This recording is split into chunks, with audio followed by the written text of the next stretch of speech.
Hello दोस्तों, स्वागत है मेरे चैनल पर। मैं हूं मनीष कुमार दवे और आज हम कोपेन का जलवायु वर्गीकरण, बहुत इम्पोर्टेंट है। चाहे कोई भी एग्जाम हो, कोपेन के बारे में ज़रूर पूछते हैं कि कोपेन ने कौन से जलवायु का प्रकार बताया है। और थोड़ा डिफ़िकल्ट भी होता है ये, तो इसको इजी वे में समझेंगे।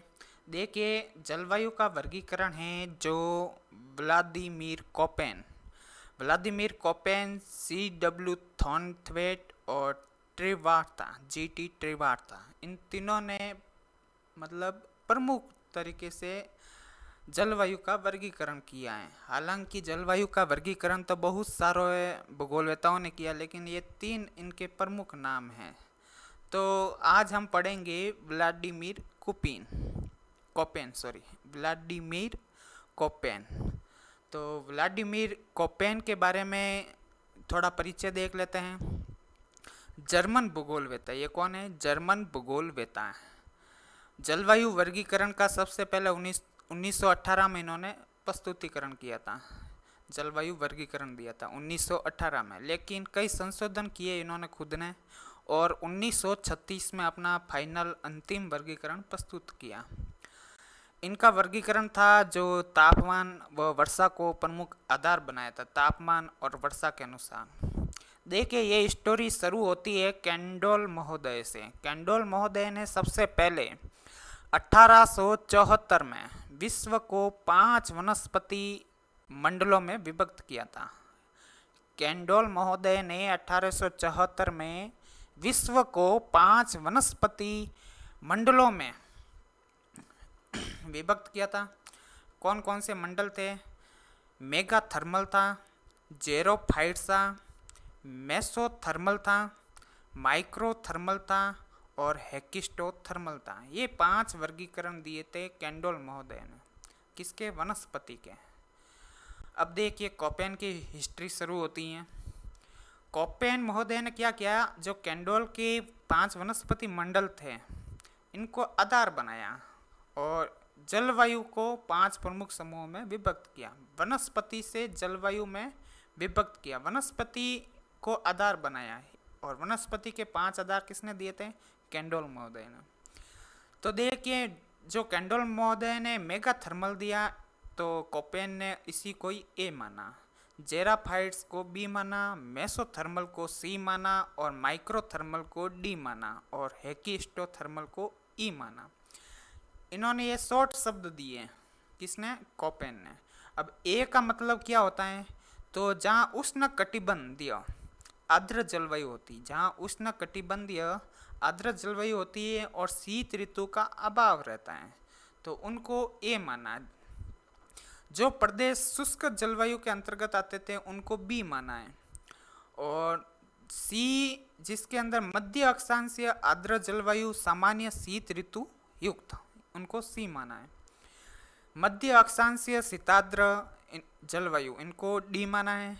और ध्रुवीय जलवायु को ई माना है। किसने? कोपेन महोदय ने।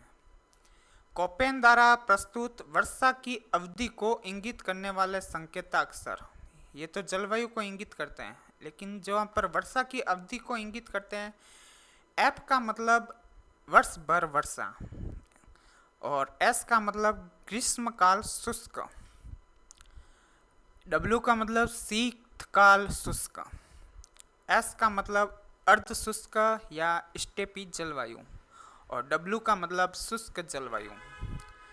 अब देखिए, कोपेन ने विश्व की जलवायु को 5 प्रमुख समूह में, जो इनके थे, किनके? कैंडोल महोदय के, इन्होंने वनस्पति पर दिया, लेकिन उन्हीं 5 भागों को जलवायु का प्रमुख आधार बना करके कोपेन ने जलवायु में वर्गीकरण कर दिया।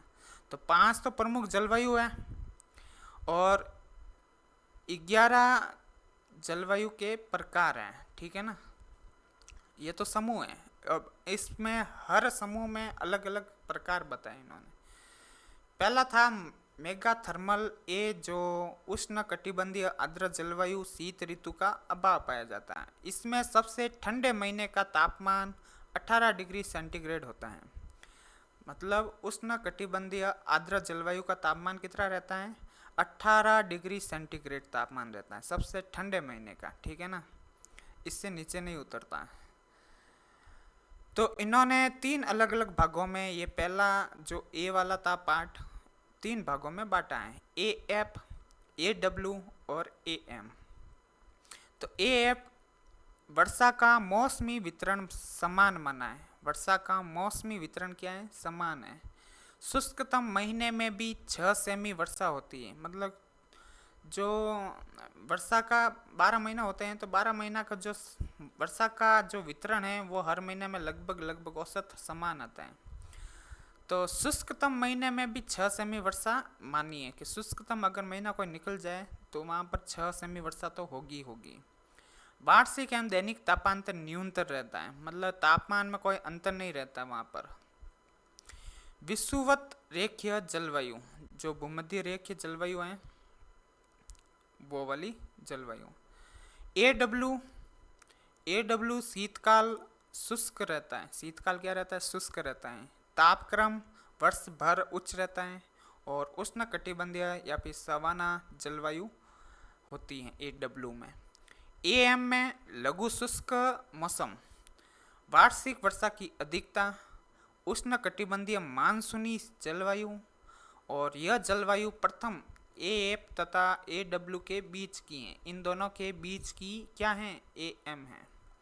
लघु शुष्क मौसम रहता है, ये ध्यान रखना। वार्षिक वर्षा की अधिकता होती है। अब जो बी प्रकार का बताया जेराफाइट्स, तो शुष्क जलवायु, इसके अंदर क्या आती है? शुष्क जलवायु आती है। इसमें वर्षा की अपेक्षा वाष्पीकरण की मात्रा अधिक होती है बी में। शुष्क मरुस्थलीय जलवायु, इनको 2 भागों में बांटा है बी पार्ट्स को। तो बी डब्ल्यू जहाँ पर शुष्क मरुस्थल जलवायु होती हैं, और बी एस जहाँ पर अर्ध शुष्क या स्टेपी जलवायु होती हैं। वार्षिक तापक्रम के आधार पर इसमें पुनः विभाजन किया है 3 भागों में। पहले तो 2 भागों में बांटा था बी पार्ट को, अब इनको वापस वार्षिक तापक्रम के आधार पर 3 भागों में बांटा है। देखिए BWH में क्या होता है? उष्ण कटिबंधीय रेगिस्तानी जलवायु पाया जाता है। औसत वार्षिक तापमान 18 डिग्री से अधिक। BWK में मध्य अक्षांशीय शीत रेगिस्तानी जलवायु, और औसत वार्षिक तापमान 18 डिग्री सेल्सियस से कम होता है BWK में। BSK में मध्य अक्षांशीय शीत स्टेपी जलवायु, और औसत वार्षिक तापमान 18 डिग्री से कम होता है, ठीक है। मेसोथर्मल सी पार्ट है इनका, तीसरा पार्ट, और इसके अंदर मध्य अक्षांशीय आर्द्र जलवायु, सामान्य शीत ऋतु युक्त वर्षा के मौसमी वितरण के आधार पर इनके 3 उप विभाग हैं। देखिए CF में क्या होता है? यहाँ पर वर्ष भर वर्षा होती है, पश्चिमी यूरोप तुल्य जलवायु। CW में क्या होता है? शीतकाल शुष्क होता है, चीन तुल्य जलवायु CW है।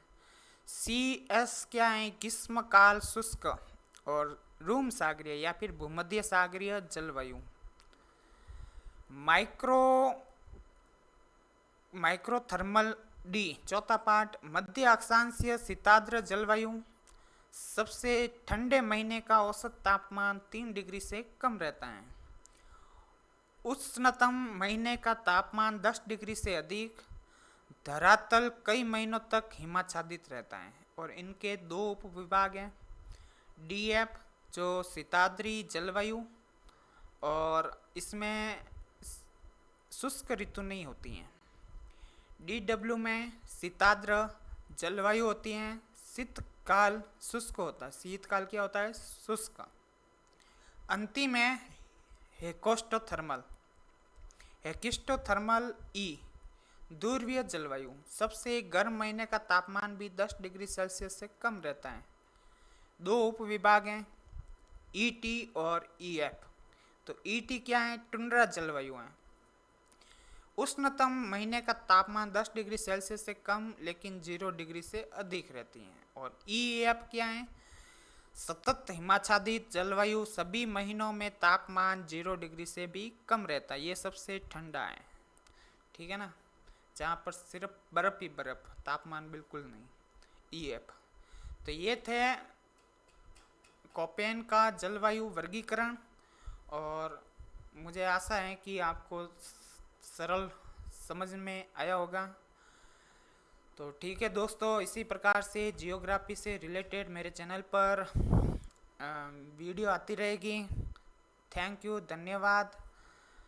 और सब्सक्राइब ज़रूर करना, वीडियो लाइक ज़रूर करना। तब तक के लिए जय हिंद।